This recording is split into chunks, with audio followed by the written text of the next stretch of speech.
ಏನ್ ಹಾಗೆ ನೋಡ್ತಾ ಇದ್ದೀರಾ? ಎಚ್ಚರವಾಗೇ ಇದ್ದೀರಾ. ಕಳ್ಳಿದ್ದೆ ಅಲ್ವಾ ನಿಮ್ದು? ಕಳ್ಳು ನೋಟ ನಿಮ್ಮದು.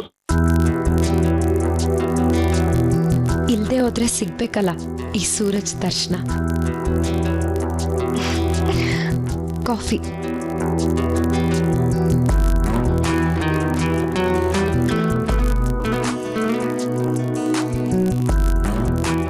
ಥ್ಯಾಂಕ್ಸ್. ನಮ್ಮವ್ರಿಗೆ ಯಾವತ್ತೂ ಥ್ಯಾಂಕ್ಸ್ ಹೇಳ್ಬಾರ್ದು. ಪೇಪರ್. ನೀವು ಟಾಯ್ಲೆಟ್ ಅಲ್ಲಲ್ವಾ ಪೇಪರ್ ಓದೋದು? ಪರವಾಗಿಲ್ಲ, ಎಲ್ಲ ತಿಳ್ಕೊಂಡಿದ್ದೀರಾ? ಎಲ್ಲ ತಿಳ್ಕೊಂಡಿದ್ದೆ, ಇನ್ ಮುಂದೆ ಪಾಲಿಸ್ತೀನಿ.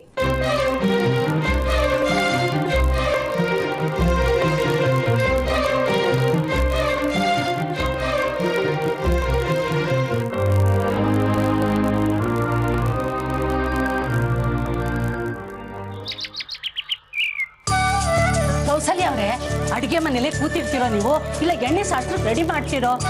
ಒಂದು ನಿಮಿಷ ಕಾಂತಮ್ಮ, ಕಾಫಿ ಕೊಡದೇ ಇದ್ರೆ ನಮ್ಮ ಯಜಮಾನರು ಆಕಾಶ ಭೂಮಿ ಒಂದ್ ಮಾಡ್ಬಿಡ್ತಾರೆ. ಒಂದ್ ನಿಮಿಷ ಬಂದ್ಬಿಡ್ತೀನಿ. ಕೌಸಲ್ಯ, ಕಾಫಿ ಗೀಫಿ ಕೊಡ್ತೀಯ ಹೇಗೆ? ಏನು ಯಜಮಾನ್ರು ಪೇಪರ್ ಓದ್ತಾ ಕೂತ್ಬಿಟ್ರಾ? ನಿಮ್ಗೆ ಕಾಫಿ ರೆಡಿ ಮಾಡಿ ಕೊಡ್ಬೇಕಾ, ಇಲ್ಲ ಸತ್ಯನಾರಾಯಣ ಪೂಜೆಗೆ ರೆಡಿ ಮಾಡ್ಬೇಕಾ ನಿಮ್ಮ ಹೆಂಡತಿ? ಎರಡು ಮಾಡ್ಬೇಕಪ್ಪ. ಹೌದಾ? ಕೌಸಲ್ಯ ಅವ್ರೆ, ಕಾಫಿ ರೆಡಿ ಮಾಡಿ ಅಡಿಗೆ ಕೆಲಸ ಎಲ್ಲ ನಿಮ್ಮ ಯಜಮಾನ್ರು ನೋಡ್ಕೋತಾರೆ. ಯಾಕೆ ಹೇಳಿ, ಮಾಡೋದಿದ್ರೆ ಹಾಗೇನೆ. ಈಗೇನು ನಿಮ್ಮ ಕಾಫಿ ಬೇಕಾ ಬೇಕಾ ಕಾಫಿ ಬೇಕಾ ಅಂತ ಕೇಳಿದ್ರೆ ಬೇಡಪ್ಪ ಬೇಡಪ್ಪ, ಸುಂದರ್ ಬೇಕಾಗಿತ್ತು ಅದಕ್ಕೆ. ನನ್ ಬಗ್ಗೆ ಊದ್ತಾ ಇದ್ದೀರಾ? ಏನಿಲ್ಲ ಕಣೋ, ಬಾಳೆ ಎಲೆ ಹೂ ಎಲ್ಲ ತಂದೆ ಅಂತ ಕೇಳಿದೆ. ತೊಂದ್ರೆ ಇಲ್ಲ, ಆದ್ರೆ ನೀವು ಕೊಟ್ಟಿದ್ದ ದುಡ್ಡು ಹೂಗೂ ಸಾಲಿಲ್ಲ. ಹೌದೇನ್ರಿ? ಲೆಕ್ಕಾಚಾರದ ಬಿಟ್ಟು ಇವತ್ತರ ಬಿಡ್ಬಾರ್ದಾ? ಅಯ್ಯೋಯ್ಯೋ, ಇರೋಳ್ದು ಮಗಳು ಅಲ್ಲೂ ಚೌಕಾಶಿನ? ಇಲ್ಲಪ್ಪ, ಅಲ್ವೇನಾ? ಇಲ್ಲ, ಒಂದೇ ಒಂದ್ ಡಜನ್ ಬಾಳೆಹಣ್ಣು ತಗೊಂಡ್ ಬಾ, ಒಂದ್ 10 ಮಾರು ಹೂ ಯಾವ ಚೀಪು ಅದು ತಗೊಂಡ್ ಬಾ ಅಂತ ಹೇಳಿಲ್ವಾ ನೀವು? ಹೌದೇನ್ರಿ?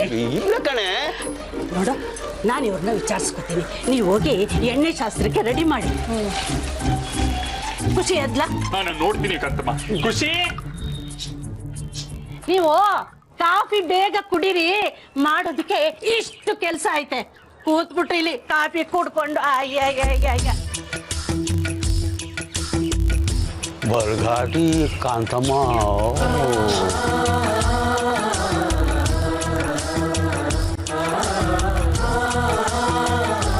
ಖುಷಿ ಖುಷಿ ಎತ್ತೇನೆ, ಇವತ್ ಮನೇಲಿ ಪೂಜೆ.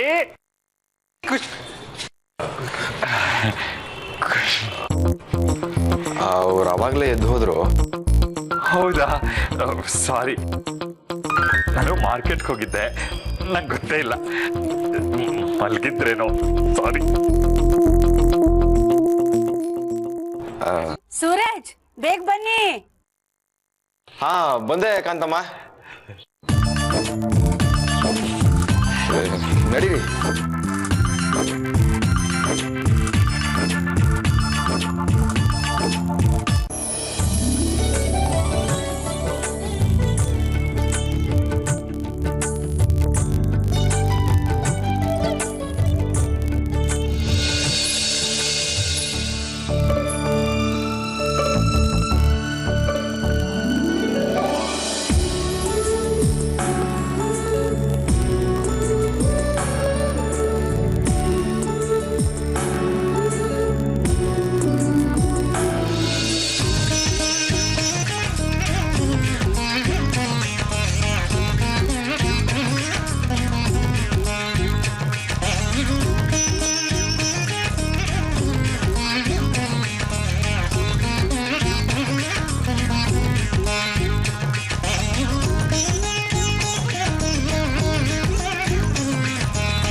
ಲಕ್ಷ್ಮಿಗೆ ಕಮಲದ ಪುಷ್ಪದಿ ಜನಿಸಿದ ಲಕ್ಷ್ಮಿಗೆ ಸ್ಮರಿಸಿ ನಾನೆತ್ತುವೆ ಮುತ್ತಿನಾರತಿ ಪಂಕಜ ಬಾಲೆಗೆ ಕನಕದಾರತಿ. ಖುಷಿ, ಓ ಬನ್ನಿ ಬನ್ನಿ, ಸರಿಯಾದ ಸಮಯಕ್ಕೆ ಬಂದಿದ್ದೀರಾ. ಮತ್ತೆ ಬರ್ದೇ ಇರ್ತೀವಾ? ನಮ್ಮ ಮಗ ನಮ್ಮ ಸೊಸೆ ಸತ್ಯನಾರಾಯಣ ದೇವ್ರ ಪೂಜೆ ಕೂತ್ಕೋತಾರೆ ಅಂತಂದ್ರೆ ನಾವು ಬರ್ದೇ ಇರಕ್ಕಾಗತ್ತಾ? ಬಾರೆ ನಂಟ್ರಮ್ಮ, ಬಾ ಬನ್ನಿಮ್ಮ, ಬನ್ನಿ ಬನ್ನಿ.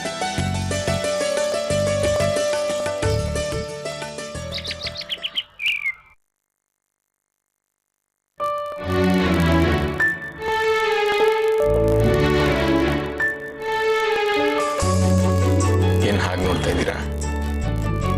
ಯಾಕೆ ನೋಡ್ಬಾರ್ದಾ? ಹಾಗೆ ಹೇಳದ್ನ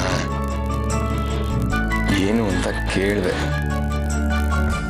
ಚೆನ್ನಾಗಿ ಕಾಣಿಸ್ತಾ ಇದ್ದೀರಾ, ಅದಕ್ಕೆ ನೋಡ್ದೆ.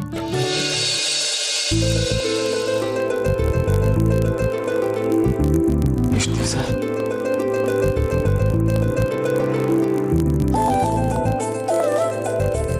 ಇಷ್ಟು ದಿವಸದ ಮಾತೇ ಬೇರೆ, ಇನ್ ಮುಂದೆ ಬೇರೆ.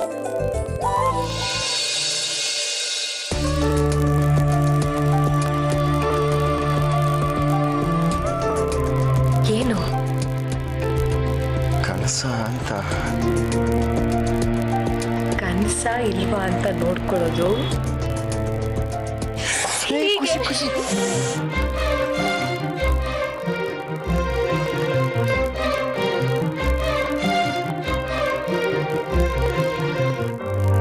ಅಳಿಯಂದ್ರೆ ಅಳಿಯಂದ್ರೆ ಹಾ ಬಂದೆ. ಅಳಿಯಂದ್ರೆ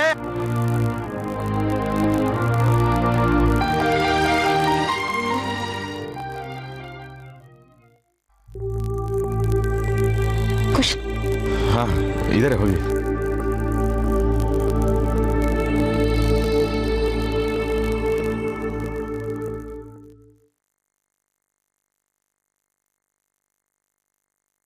ಹಾಯ್ ಖುಷಿ.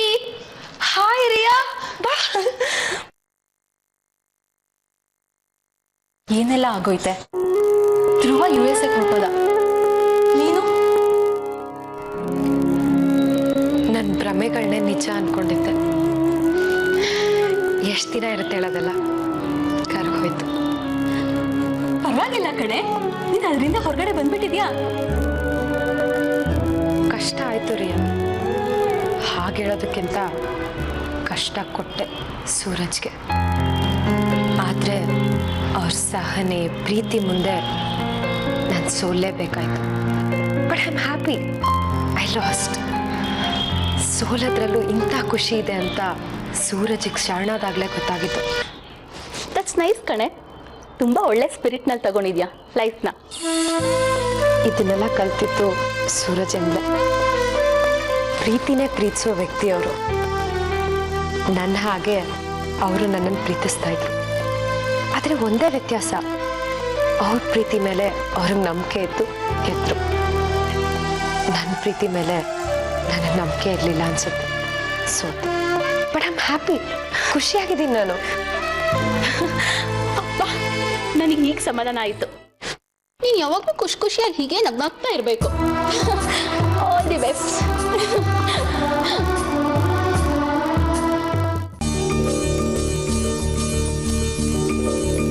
ಏ ಅನಂದಮ್ಮ, ಯಾವತ್ತಾರು ನೀ ಕೆಲಸ ಮಾಡಿದ್ದೀನ? ಏನಪ್ಪ ಅದೇ ಕಣ ಹೂ ಮಾಡಿಸೋದು. ಏನು ಮದುವೆ ಆದಷ್ಟರಲ್ಲಿ ಯಶೋಧನ್ಗೆ ರೆಡ್ ರೋಸ್ ಮುಡಿಸ್ತಾ ಇದ್ದೆ. ಅದೇ ಶರ್ಮಿಳಾ ಠಾಕೂರ್ ಮುಡಿಸ್ತಾ ಇದ್ರಲ್ಲ ಸೈಡ್ ಅಲ್ಲಿ.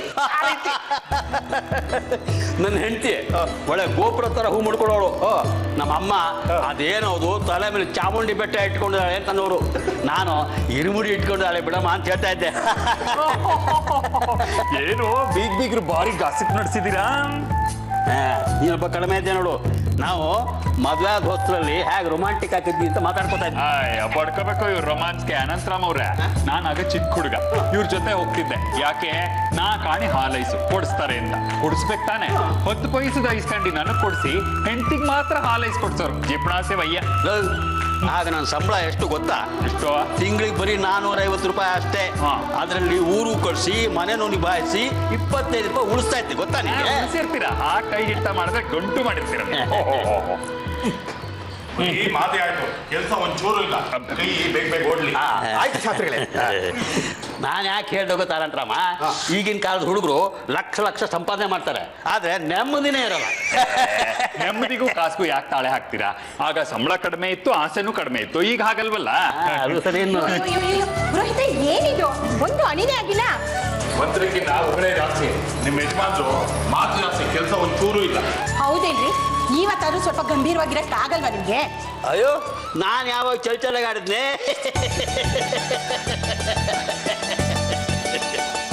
ಹಸಿಮೆಣೆ ಮೇಲೆ ಕೂರೋರ್ನ ಬೇಗ ಕರೆಸಿ. ಈಗ ಕರ್ಕೊಂಡ್ ಬರ್ತೀನಿ. ಸೂರಜ್ನ ಕರ್ಕೊಂಡು. ಸೂರಜ್, ಖುಷಿ,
ನಿಮ್ಮ ಶ್ರೀಮತಿ ಆಣೆಗೆ ಕುಂಕುಮ ಇಡಿ.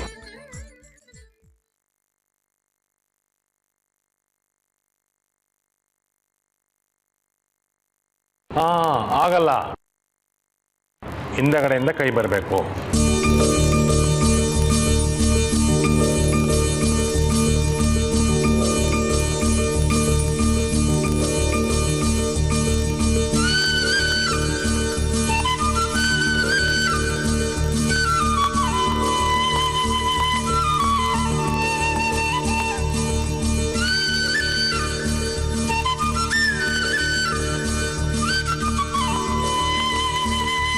ನಿಮ್ಮಿಬ್ಬರ ಬದುಕಿನಲ್ಲಿ ಮುಂದೆ ಏನೇ ಬಂದರೂ ಜೊತೆಯಾಗಿರ್ತೀವಿ ಅಂತ ಸಂಕಲ್ಪ ಮಾಡಿಕೊಂಡು ದೇವ್ರನ್ನ ಪ್ರಾರ್ಥನೆ ಮಾಡಿಕೊಂಡು ಪೂಜೆ ಶುರು ಮಾಡಿ.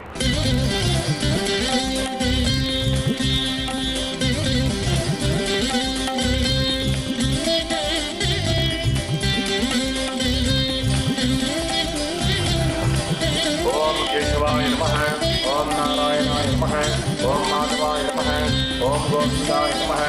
ಓಂ ವಿಷ್ಣವೇ ನಮಃ ಓಂ ಮಧುಸೂದನಾಯ ನಮಃ.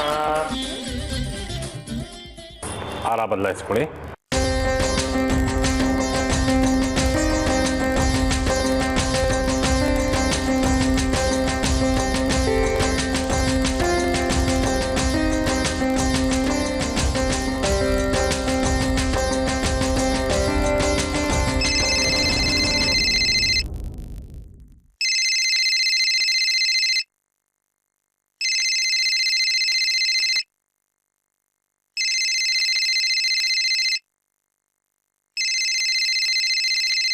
ಪೂಜೆ ಸಮಯದಲ್ಲಿ ಏನಿದೆಲ್ಲ? ಅದು ಅರ್ಜೆಂಟ್ ಆಫೀಸಿಂದ ಫೋನ್ ಮಾಡ್ತಿದ್ದಾರೆ, ಒಂದು ನಿಮಿಷ ಮಾತಾಡ್ಬೋದಾ? ಹೋಗಿ ಬೇಗ ಬನ್ನಿ. ಹಾಂ.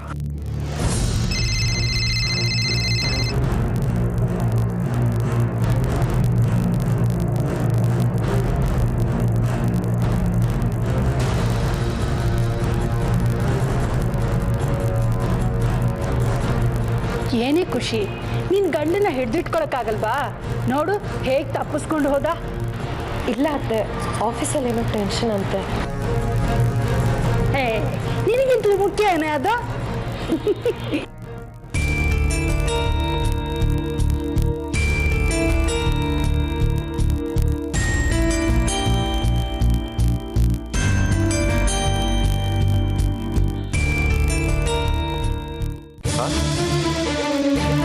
ಹೌದಾ? ಅಲ್ಲ ಕಣೋ, ನನ್ನ ಮಾತ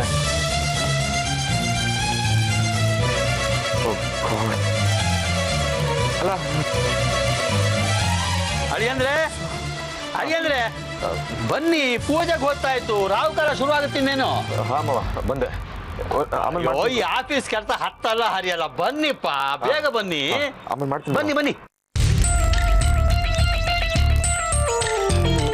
ಬನ್ನಿ ಬನ್ನಿ ಬನ್ನಿ, ಬೇಗ ಕೂತ್ಕೊಳ್ಳಿ. ಪುರೋಹಿತ್ರೆ ಶುರು ಮಾಡಿ, ರಾವ್ ಕಾಲ ಬರ್ತಾ ಇದೆ. ನಮ್ಮ ಕಾಲನೇ ಬೆಸ್ಟ್ ಅಪ್ಪ, ಮೊಬೈಲ್ ಗಿಬೈಲ್ ಏನಿದಿಲ್ಲ.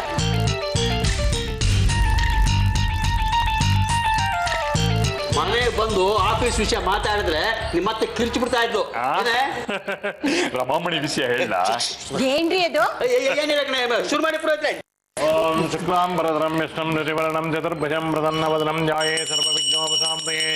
ಆಗಮಾರ್ಥಂ ತು ದೇವಾನಾಂ ಗಮನಾರ್ಥಂ ತು ರಾಕ್ಷಸಾಂ ಕೃಪೇ ಗಚ್ಛಾನಾದಂ ಉಚ್ಛ್ವಾಯ ಅಭಿದಾಕ್ವಾಲಲಾಂಛನಂ ಅದ್ಯ ಮಯಾ ಪೂರ್ವೋಚ್ಚರಿತಾಯೇ ಮಂಗಣ ವಿಶೇಷಣ ವಿಶಿಷ್ಟಾಯಾಮಸ್ಯಾಂ ಸುಪದಿತೋ ಮಮ ಉಪಾರ್ಥ ಸಮಸ್ತಾ ದುರ್ದಕ್ಷೇದ್ವಾರ ಪರಮೇಶ್ವರ ಪ್ರೇತ್ಯರ್ಥಂ ಶ್ರೀಲಕ್ಷ್ಮೀ ಸಹಿತ ಸತ್ಯನಾರಾಯಣ ಸ್ವಾಮಿ ದೇವತಾ ಪೂರ್ಣಾನುಗ್ರಹಸಿದ್ಧ್ಯರ್ಥಂ ಯಾವಚ್ಚಕ್ತಿ ಧ್ಯಾನಾವನಾದೆ ಷೋಡಶೋಪಚಾರ ಪೂಜಾಚಾರ್ಯ ಮುಖೇನ ಕಾರಯಿಷ್ಯೇ. ಆಕಿ ಓಂ ಮಾಧೋ ನಿರ್ವಿಘ್ನೇ ಸಮಾಪ್ಯರ್ಥಂ ಮಹಾಗಣಪತಿ ಪ್ರಾರ್ಥನಾಂಚ ಕರಿಷ್ಯೆ. ಸತ್ಯನಾರಾಯಣ ಸ್ವಾಮಿಯ ವ್ರತಕರ್ತ ಸಂಪೂರ್ಣ ಫಲ ಬೇಕು ಅಂತಂದರೆ ಕತೆ ಕೇಳಿದ್ರೆ ಸಂಪೂರ್ಣ ಫಲ ಸಿಗೋದು. ಅದಕ್ಕೂ ಮುಂಚೆ ಒಂದು ಮಾತು ಹೇಳ್ತೀನಿ ಕೇಳಿ. ಸುಖ ಶಾಂತಿ ನೆಮ್ಮದಿ ಇದ್ದಾಗ ನಮ್ಮ ಜೊತೆ 10 ಜನ ಇರ್ತಾರೆ. ಕಷ್ಟ ನೋವು ಇದ್ದಾಗ ಗಂಡ ಹೆಂಡತಿಗೆ, ಹೆಂಡತಿ ಗಂಡನಿಗೆ ಆಸರೆ. ಇದನ್ನು ನಿರ್ಧಾರ ಮಾಡ್ಕೊಳ್ಳಿ.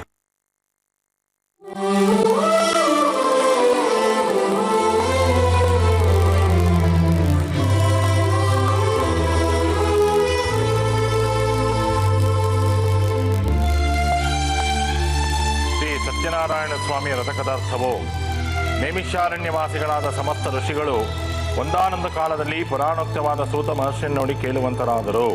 ಈ ಸತ್ಯನಾರಾಯಣ ಸ್ವಾಮಿಯ ರಥಕಥಾರ್ಥ ಮತ್ತು ಕಥೆಯಿಂದ ಸಂಪೂರ್ಣದ ದುಃಖ ದೆಸೆಯಿಂದ ಸತ್ಯವಾಗಿ ಮುಕ್ತರಾಗುತ್ತಾರೆ.